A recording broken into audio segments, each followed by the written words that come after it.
first talk, Frank van Meulen, who's going to be talking about Bayesian computation for partially observed SPDs. Thanks, Garrett. So, yeah, I got this email in September with a sort of update on the program, and then I thought, well, I don't know, should I give a talk at this workshop? And then I skimmed through the program and I already saw that apparently I had accepted. So then I thought, actually, it's very good, and I'm happy to be here. I think it's a very nice workshop. So this is some work I want to discuss, which is, well, the part on stochastic differential equations is a bit older, but I will need that to maybe make the transition to stochastic partial differential equations somewhat lighter. So I will start with that, doing that. So this is a bit of an outline, which roughly I will tell you the kind of problems I'm interested in. That should be, well, kind of low level. Then I will look at some work I did on stochastic differential equations.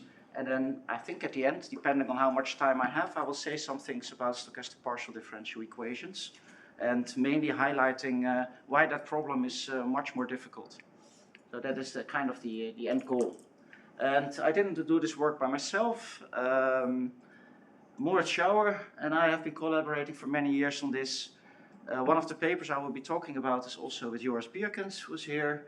And the part on stochastic partial differential equations is mainly done by Torben Pieper-Zetmacher, very talented PhD student who did lots of good work on this, with a bit of supervision from Aad van der Vaart and myself. But I think the major component there and the hard work has been done by him. So let's see the kind of problem. So I'm interested in the general problem of inference for partially observed stochastic processes. So here I just plot one path, and okay, you observe it partially, so it means you don't observe the whole path, but you will only have observation at discrete times. And here, just for ease, I have a one-dimensional example, but it could also be that the state space is multidimensional and I see a few components or some function. So roughly, at different time instances, I get some information about the process. Okay, so that is the kind of setting, and here's the simple setting where I fully observe, but I also want to consider partial observations. Now, in this small example, this is I drew these data I generated from this stochastic differential equation. So there are parameters in there, and we might want to infer those parameters. That's one thing we would like to do, but we might also want to reconstruct latent states, either at these discrete times where you have observations, but maybe the whole path. Okay, so these are two things, and these are much related, these two problems. So the smoothing problem is saying, okay, I want to infer the latent path, and the parameter estimation, okay, I want to find theta. And I'm particularly interested in likelihood-based inference. And why is this hard? Well, the main trouble is with these things is that if you want to write down the likelihood, well, even if you would have exact observation, you would need to know transition densities, okay? And these are hardly ever known in closed form. So only in very simple models, this is straightforward. If you have partial observations, well, then you also need to integrate out the product of transition densities. So then, in that case, it's already harder. So how can we work around this? But you know it's a Markov process? Yes. And you know it is it has these three parameters. This parameter is yeah, so I have here the specification is given. Yeah. So there's no misspecification whatsoever. You have some essentially ODE with inherent noise added to it. That's the set.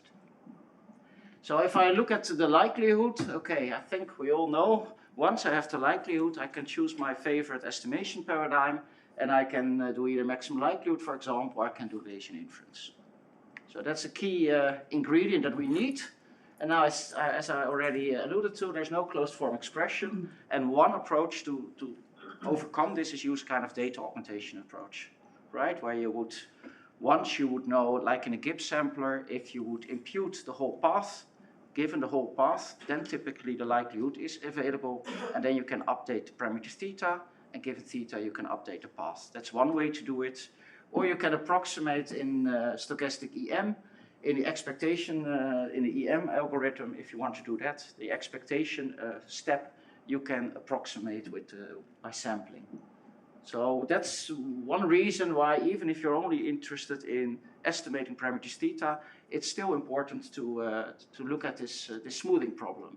And that's where I will concentrate on, and I will look at one particular case, and my claim is that this is essentially, if you study this problem, you have the kind of the ingredients for the more difficult problems. So what I will have at time 0, I will have a full observation, and at a later time I'll have a partial observation. And then I want to simulate the path in between. That's the aim. And I think, first of all, well, that could, if you can do that, that's of course relevant for filtering applications. Rather than blindly forward simulating, you take the next observation into account. And once you understand that, my claim is that the extension to multiple observations is not too hard. So that's why I focus on one. That's the, I would say, the difficulty. And then the first part is on stochastic differential equation, then I will go to the partial differential equations. Now, just to see a bit where I will hope to end at some point in the talk. So this is an example of a simulation from a stochastic partial differential equation. So what you see here is the red one, is that the pointer.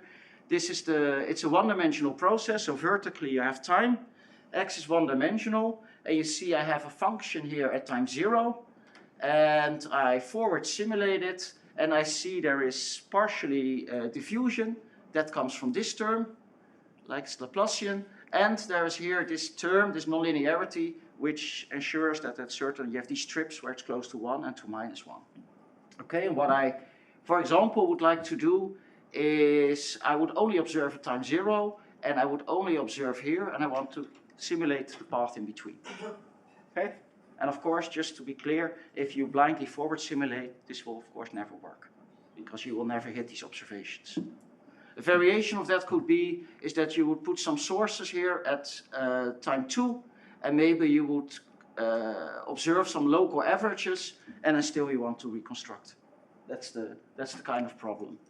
And here again, so this picture you don't see. You see the state at time 0, that's the red one, and the state at time xt, and that's all you get.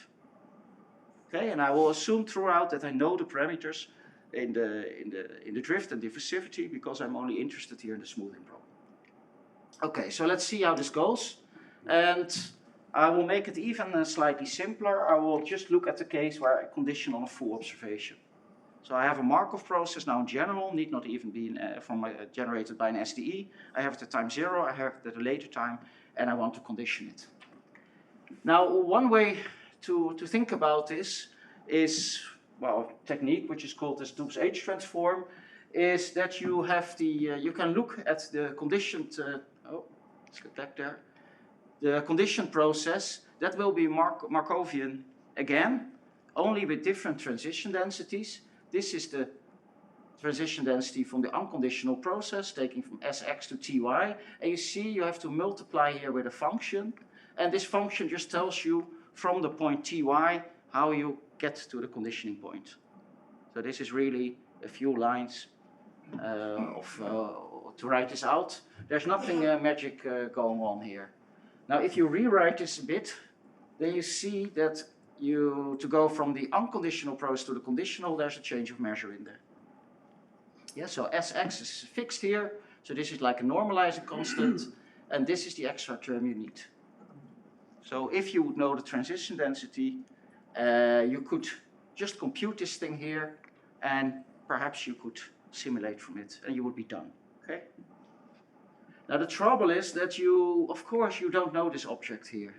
This one you might be able to approximate, because you could say, okay, I approximate on a fine grid, and if S and T are small, maybe it's locally Gaussian. But here, the small t and the big T, well, that might be large, this difference, so you don't have any approximation to that. So that won't work. And one of the basic ideas we have been trying to advocate, we're not the only one, also other people who have proposed that, is to say, well, perhaps if we could get some idea about this function h, maybe I can find some approximate for it, and then use that. So I just substitute it, and then I look at this process. And then perhaps if I know this one, and I would also be able maybe for S and T small, to get a good approximation of that, I can simulate this process. That of course will not be like the true bridge, but I can look at the likelihood ratio between the laws of this thing with the G and the H, and there's some cancellation in there in terms, and that turns out that it only depends on the unknown H in a very convenient way. So this is the rough idea, okay? But this is just for a general Markov process, okay?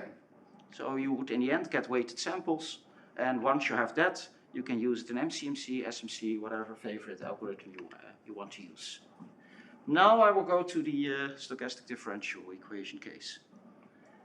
Okay, so I will have a drift, I will have some diffusivity term here, and I condition on the full state. And my claim is this is kind of the hardest case, because you don't have much flexibility, right, where the process goes to it. All the components have to match exactly what you condition on. If you would say it has to end up in some set, that's in some sense it's easier. Okay, because if I would condition it on a set, I could even do something very simple. I would just forward simulate the unconditional process and only keep those paths which end up in the set. But I cannot do this in this setting because this is a null event. This will never happen. Okay. Now there are many people who worked on this. So Alex is sitting here, Garrett. There are many people who worked on this problem over the past 20 years. And I put some references here, but these are far from complete, this list. Just to give you an idea, for this particular problem, this has been actively researched. So of course I have in mind also doing this for stochastic partial differential equations. So that's why I use a particular method, which I can show extends to that setting. And there are some reasons why I think that's a good approach. So one thing, quite some methods are limited in the requirement that this matrix sigma essentially has to be a full rank. And if, for example, if you have hypoelliptic diffusion, some components are driven by Wiener noise, others not, then this is not the case. Okay? As said, you can easily generalize this if you would condition on multiple partial observations. The framework with Moritz, I proposed that if the SDE would just be linear, well, then it just boils down to familiar algorithms from Kalman filtering. And essentially this approach, which I call change of measure approach, it's just generally applicable to Markov processes. So in other papers we have done this also, for example, for Markov jump processes. So what is this approach? I should say a bit about what this is. And well, to get to that point, let me do sort of small warm-up. So I will take a simple case here where I have no drift, diffusivity is constant, so I just have a scaled Brownian motion. Now if I want to simulate that conditioned on some observation, that's easy. You don't need any difficult things, it's just Gaussian, you have no problem. So what I wrote down here, there is a characterization of the Brownian bridge as solving an SDE by itself. You can use that. No one would ever use this for this purpose, because you can just do simpler things. Now the nice thing about this result is that, so you see, if you go from the unconditional to the conditional, you get an extra term in the drift, and you can see if the small t gets closer to the capital T, closer to the endpoint, the pull gets stronger, and in the end you can show that this process will converge. Okay? You can wonder, of course, if you would put a constant in front of this, whether that would still work, and the answer is no, you should not do it. So it turns out that this construction here, going from the unconditional to the conditional, this is something which is a general construction. This has been known for many years, and what you see, you get again, you get here the original drift, the original diffusivity, you get an extra term here, and this extra term, well, it depends here on sigma transposed, and there's here a gradient of the log, and again of this function h. And you see that capital TV, where our conditional is fixed, so I leave that out here. So what does this say? Yeah. Just want to make, is it true? I think it's true that you can also just simulate the original Brownian motion that goes somewhere, and then you arrange everybody and you pull the 2xt. That's correct. I think that's what this is doing, right? It will do so. So why is this a special case? Well, of course, for a skilled Brownian motion, this will be an exponential to something quadratic. And if you work out the details, you see it just boils down to this. Okay? So that's the take-home message. If you condition it, you will get another STD. Now let's see how we can derive this in some generality. So here I start with this process, and I will claim we can follow the following scheme to derive this result. So there are multiple ways to derive this, but I will look at the particular setting where I make a change of measure. I will make a change of measure. I will show that I will get the process x under this new measure will correspond to the conditioning. That's the second step. And then I will identify the dynamics of x under pH. And I already know the dynamics because I just wrote them down. Okay? Is that clear? That's the plan. So I want to go from the unconditional process to the conditional process, and it's the plan I have to do this. And I need a few things from some definitions. So okay, I need a formal setup of a probability space where I have the Markov process, and I need here this L of f, that's the generator of the space-time process. And it's known exactly how this looks like for diffusions. So that's one ingredient, this L, the generator, and I need this function h. And that function h, that will determine the change of measure. Now I will look at the following quantity here. And this is, if you have never seen this, you can wonder where does this come from. It's well known I think even in the late 60s, 70s, if you look at certain publications, well, I would say mainly by French authors in probability theory, this term is already there, this change of measure. So I will use this term here to define a change of measure. So this is where you have this infinitesimal generator. I have this function h here, and under very weak conditions, it turns out that this thing here is a local martingale. Now, that itself is not enough to define a change of measure, but if you impose a few extra conditions on h, if you have time, I won't be precise there, you can show that this is actually a martingale. Yeah, so this is, and if this is a martingale, well, then it serves to define a change of measure. That's the idea. So I can look at the restriction to the sigma algebra up till time t, and then I can define a measure there. Why am I not doing it on the full interval? Well, the unconditional process and the bridge process on the whole interval will be singular. Right? Just by looking at the path, one will end up in a point and the other one will not. So I cannot do this up till the end point. That's why I restrict here. So for any small t, strictly smaller than capital T, I have this change of measure here. So that's ingredient one. I have a change of measure on the original law of the process. Let's see. Yeah. Now, okay, you can wonder then what happens with the process if you do this, if we make this change of measure. Under this new measure, what does the process look like? And I put it here purely as a reference. So I haven't seen any clear reference where this is written down, but I don't claim that this is completely new. I think there are many probabilists who would easily write this down. So I don't want to make too strong claims here. So what is this, what's given here? So it's a bit more general. I have a function h, which depends on the transition density, and here a mu. And then, apologies, this should be an L. If the L of h is 0, then it turns out that if you do this, then the L of h is 0.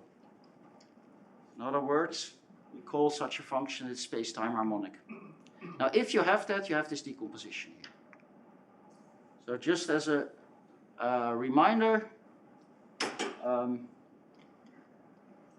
if you have such a function h, this thing here is 0, so the whole exponent term is away. And then you see that this martingale here has a very simple form. And it's exactly what I started off with in explaining this in the intro to get the idea. Okay? So then it looks simpler. You don't have this part here. And what does it say? It gives a disintegration of this expectation, right? I can evaluate the process at n different points. This is some bounded measurable function. And then it gives a disintegration. And what does it say? Okay, I will, under h, I will first draw the endpoint according to this measure. And then I will draw the process in between, the bridge process. So in other words, if I would take for this mu a Dirac mass at x subscript capital T, then I would get a bridge. But of course you can do other things depending on what you take for mu here. You could think about observing the process with noise, and you can also force it into a certain distribution. Okay? So if I would, where do I have this? For example, if I would have some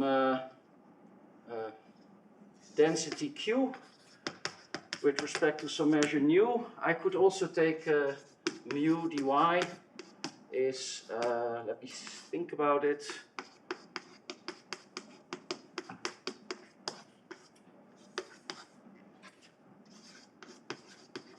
Something like this.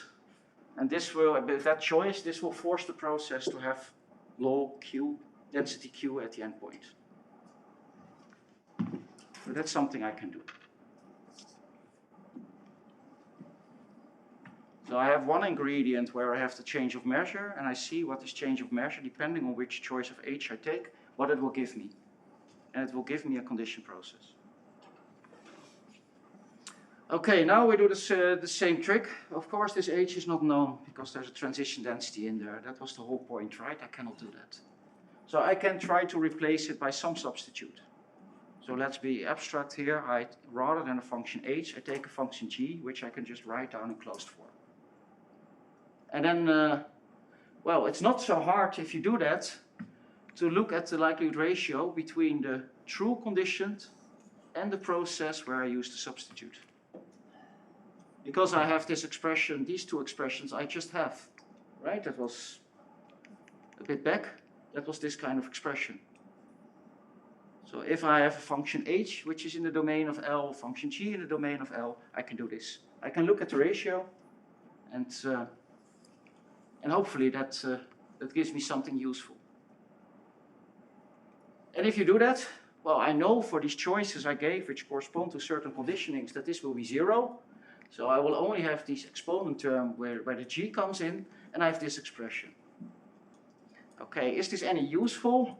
Well, remember, I don't know about the h. So it's good that I don't see it here, but it's still here, and it's still here. Now this one here, this acts like a multiplicative constant. So for SMC, MCMC, it's not important. But this thing here, there's an issue, of course. And you would hope if under the measure g, dg, the process behaves the same as good behavior, will go to the endpoint, then maybe this cancels here. You can get rid of that. And the trouble is if you condition on a point on the bridge, that this will explode near capital T, the other one as well, so something needs to be chosen right there, otherwise things go wrong. That's the tricky part. And I think that brings me to my first main result, and that is that this likelihood ratio between the true condition, now on the full interval, so here I've taken the limit, can be expressed like this. So compared to this expression, it just means I can get rid of this in the limit. And I think that's a useful result, because the g is known, so perhaps if I can identify the process under this law and I can simulate it, I can correct for the discrepancy with respect to the true process I want to simulate from. You have to be careful if you want to prove this. So we did this in a paper where we looked at uniformly elliptic and hyperelliptic diffusions with Joris and Moritz. And you need to be careful what you do with this g here. And I will later give an example what kind of things you need to do there. But essentially it gives some restrictions how this function will behave near the endpoint. Okay, you get a corollary of this. that this h0 x0, well, I can just write this as an expectation here of this functional.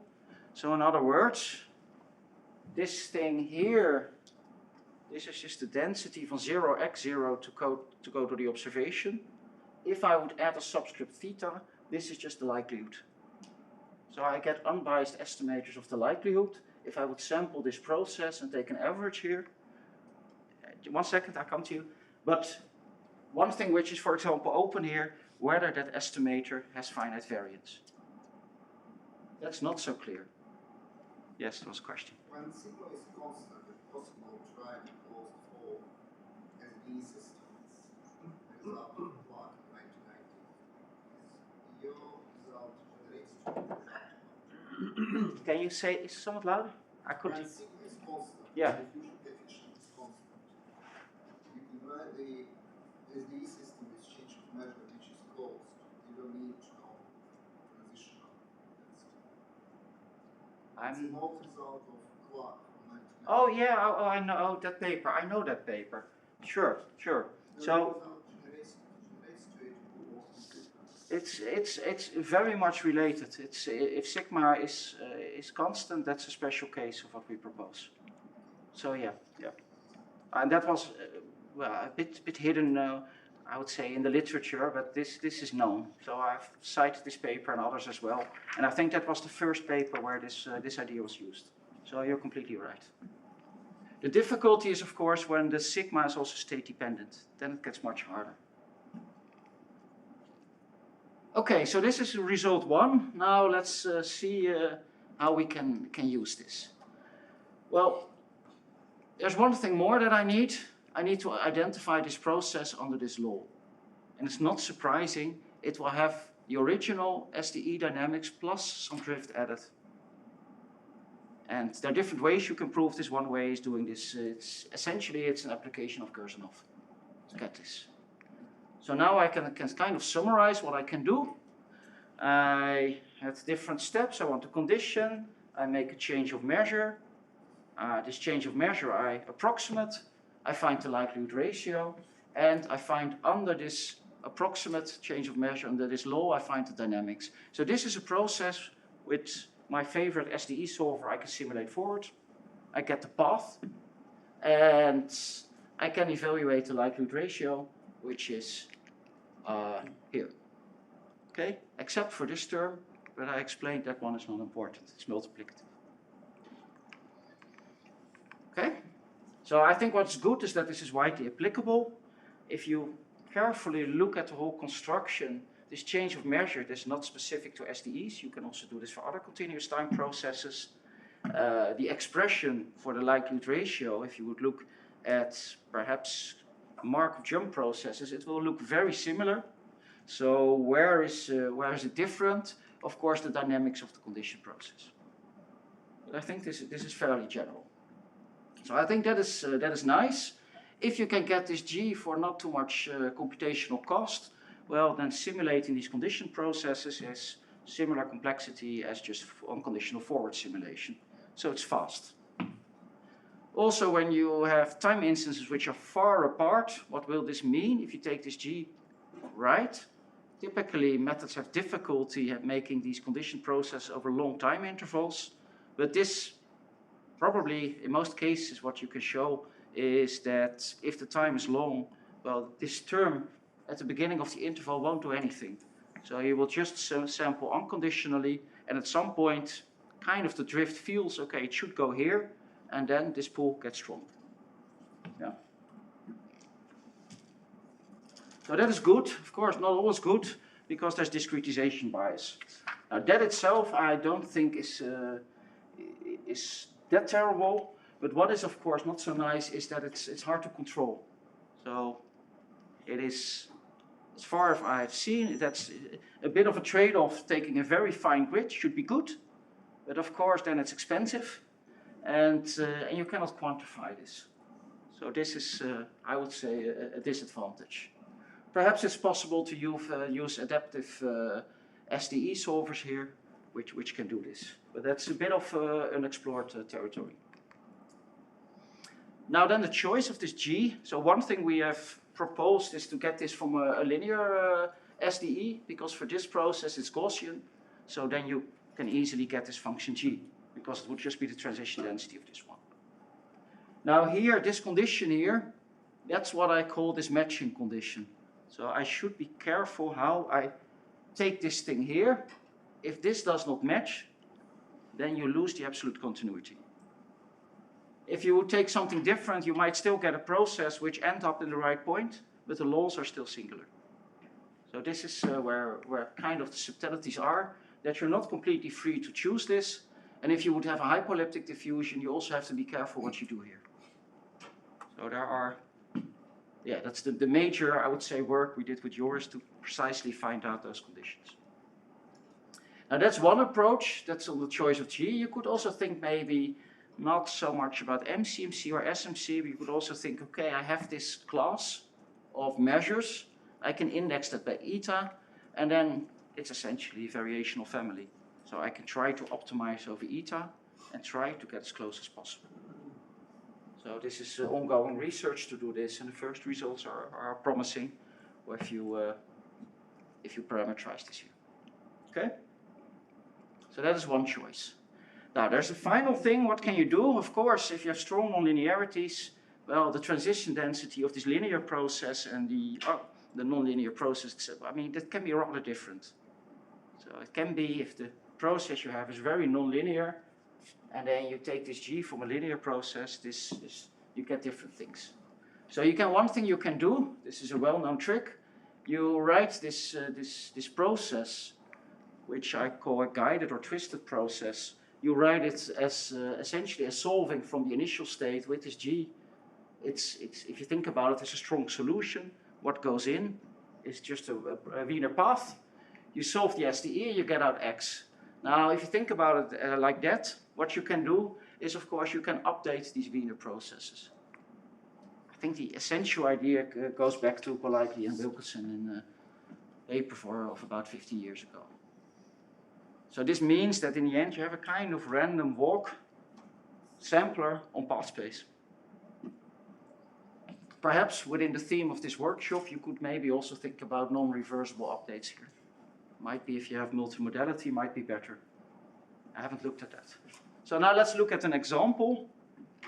So this is the Fitzhugh-Nagumo model. So it's kind of challenging because you have here this nonlinearity. You have here the diffusivity is not a full rank, so there's only noise on the second component. And I mean, if I would not have this power 3 here, I would be fine because it would be a Gaussian process. But then, of course, the dynamics are completely different. So what will I do?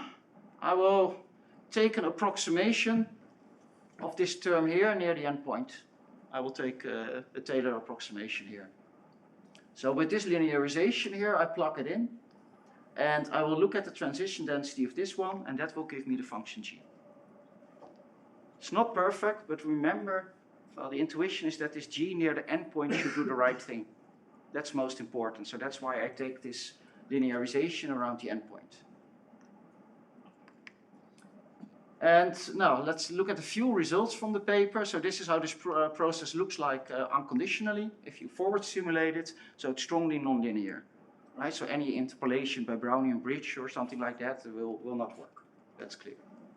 Now here I forward simulate it over this time instance, and just to see what the process does. How does it look when you just blindly forward simulate? You see many realizations, and now what I do, I will condition it on a point somewhere here. So the process likes to go there, so that should be simple. And I haven't discussed that in detail, but here I only condition on the first component of the process. So I don't observe the second one. And here are some results. So the iteration, this is MCMC, where I do this preconditioned Crank-Nicholson steps. And you see this works pretty good. Not so surprising, because, well, this is what the process wants to do, right? And you see it ends up exactly here. So that is not the most challenging, but now you can also think about now, rather than having it go down here, I condition it on going up, right? That's something which is, well, will be quite rare. And what you then see is that the very first iteration, this path is wrong. This is because this G is of course not the same as H. I have an approximation, it's bad. But then I don't plot all paths. I don't know why this color has changed here, but green should be initial iterations and blue should be iterations at the end. So I have no idea how this got mixed up. But so you see that even after a few iterations, you get paths which look like this. And now the question is this any good? Okay, we don't know, right? Now in this case, what you can do, you can just blindly brute force sampling. You simulate forward many paths, and you only keep those which end up somewhere near here. And then you see that it doesn't look too bad, right? Because this is what I get. And this is how these, let's see, how these paths look like when I simulate them. So there is no, I cannot give qualitative bounds, for example, on the distance between the, I don't know, some measure, perhaps some discrepancy between this one. That would be nice if we would know that, we could bound that, but that's quite hard. But can you make it unbiased in some limit? Or is this Well, what do you mean here by unbiased? or is it unbiased? So, okay, there is time discretization, but I know that except for that, I will get weighted samples. I get from the, so I will sample from the exact distribution. So it's not only the time discretization. Yeah. And also the metropolis testing convergence of your noise. Sure. That's another issue. So I earlier asked Dutika whether she had some measure which would tell me if I have a complete path, right? And then you would look, normally if you look trace plots it would be finite dimensional. You could look at certain times, but I actually would like to know a convergent measure where I have a whole path. And I don't think it exists. Something like that would be great. Okay, so let's look at time. I have about 10-15 minutes, I guess. Yes. Huh? Yeah, 10. So I will, at the end, I will wrap up this example, and then I will say a few things about partial differential equations. So what you see in this example is that we get this function g. That's all we need to provide. We get this by dropping some nonlinearity. That's essentially what we do. So that is a kind of general trick which may work. It's really problem dependent. We have proposed various strategies to come up with such a function g. Of course, that has, in our initial work, also been criticized. Say, well, how should you choose it? But I think having this flexibility is better than not having any flexibility. Okay, so I think it's not a bad thing, but it's a good question whether you can automatize this, and there are some ideas for this. Now, if you have a high-dimensional SDE, for example, in some kind of particle system, well, you could have all kind of local interactions between components, and that may give, that may sort of destroy Gaussianity. So sometimes what you can do is just drop those, and then you can get this function g rather cheaply, and then you can use the whole machinery. Okay. So finally, I also would like to say a bit about SPDEs and infinite dimensional SDEs. So here the problem is definitely way more difficult, and I will try to do the same kind of things. So this is the sort of problem I look at. So people, I would say especially in numerical analysis, right? They look at the PDEs, and now we add noise. Noise in time and spatial noise. Okay? And this A here, this can be some differential operator, for example, the Laplacian. And this F is some nonlinearity. And now I can wonder, can I do the same thing at certain times? I observe, I have partial observations, and can I reconstruct paths? And okay, one thing you could do is say, okay, I just project it. I have a high-dimensional SDE, and I do those things. But I think what should be done, that's what we try to do, you should construct the whole thing, the whole conditioning before doing the discretization. Because otherwise you don't know how it depends on how you project. So that's the whole challenge here. Otherwise everything would be covered. So this makes it a bit hard, right? Because I get here this noise. This will render the path to be non-smooth. But here, if I have the Laplacian, I need to take derivatives. So this is not well defined in a classical sense. So you have to think how you make sense of solutions. So what you can do, this is a common approach in the book by Da Prato. You consider this as an infinite dimensional SDE, as an evolution equation. And here this A, well, that acts as an unbounded operator that generates a strongly continuous semigroup. So this is really a bit like either you know a bit about this or not, and I have 5 to 10 minutes, so I'll just sketch some main ideas. Okay, I cannot fully explain this here. And we have this W here, and that will be an H-valued Wiener process. And that will, this operator Q, that will determine where the noise lives. Okay, now if you want to look at a solution, well, this kind of thing here you cannot do, because this X with this noise, it will not be in the domain of A. So strong solutions hardly ever exist. So those papers where I've seen they did something, they, for example, also assume that the A is bounded, but the interesting cases, I think, are where this is unbounded, this operator.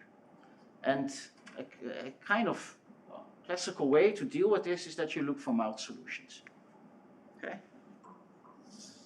And now I have these mild solutions. Can I do the same thing? Can I do, what was the program?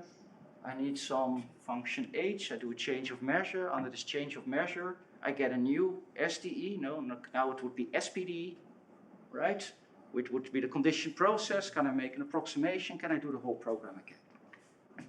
And I think, well, this is just a summary of that, and in view of time, I will go a bit faster here. So this is just sort of recapping what we know from the Euclidean finite dimensional case. Okay, now there are certain, there are many things which make this problem way harder. So there are problems about, well, when does this Kolmogorov operator, when does this determine the semigroup? So what kind of functions phi do you need there? So this class should be sufficiently rich, and you should also have that this function h, that should be in the domain here of this operator. And that turns out in general not to be the case. The transition semigroup itself, it will not be strongly continuous in the normal topology. So Torben figured out, I think for 1 year, all work by Da Prato and fellow students, what kind of topology you have to use, that you can still talk about generators. That is a complication.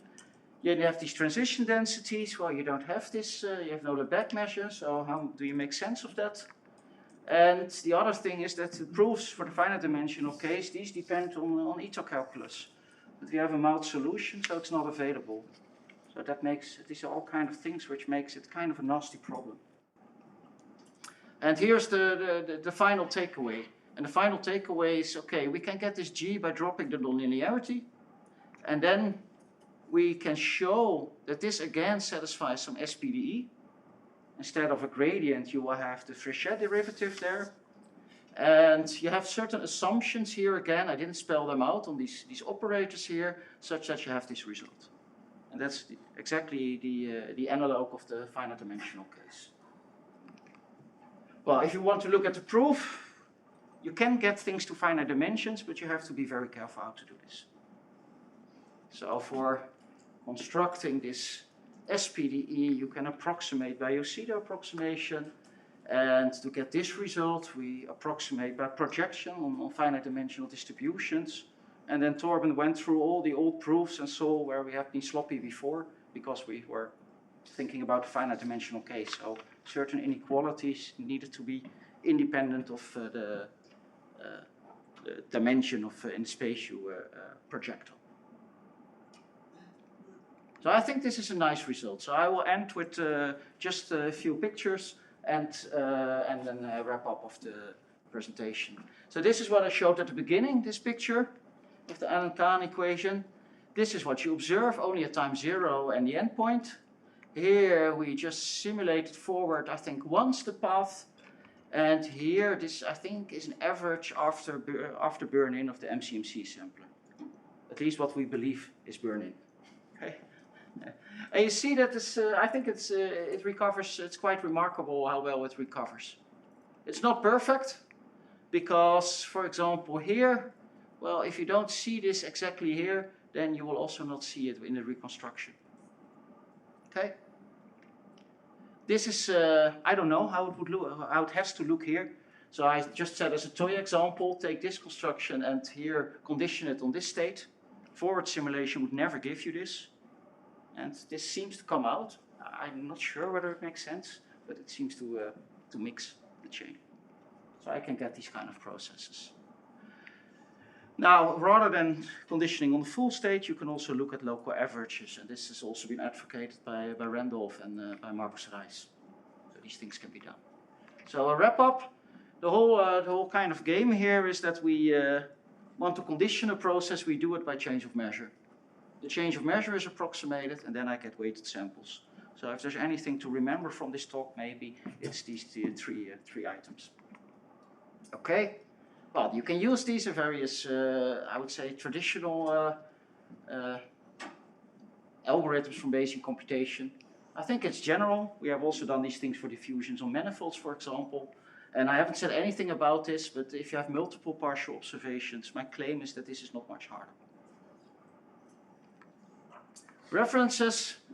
I once wrote this. This is something I never submitted, but just to try to explain a bit of the underlying ideas. This is appeared with Joris. This is submitted, and this, I guess, will soon be, the final results will soon be on archive. So I think I'll stop there.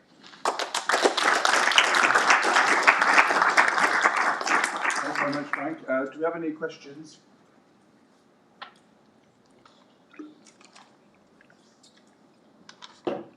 Alex? So Frank, you mentioned at the end you get weighted samples from. Yeah. I thought you were actually doing an MCMC, right? You get actual samples. Yeah, that's true. That's true. I shouldn't have said it like that. I was thinking about sequential Monte Carlo. Yeah. But indeed, if you do MCMC, you get samples. Indeed. Either with PCN or. Yeah. Yeah. So this final figures that was done with PCN. Yeah, I mean the fact that in your SPD you want to have unbounded operators. Is it something we can get around by preconditioning, or is it already what you do with your Q and you still have typically how we can replace the Laplacian by minus x by like preconditioning by inverse of the Laplacian, and then everybody's living already in some smoother world? I haven't thought of. I don't think that can be done. I wouldn't know because how would this end up in the nonlinearity then? So I'm not so sure. And I guess it's an essential feature of the model that you have this diffusivity, right? If it would be the Laplacian, so. I will think about it, but I don't think it can be done.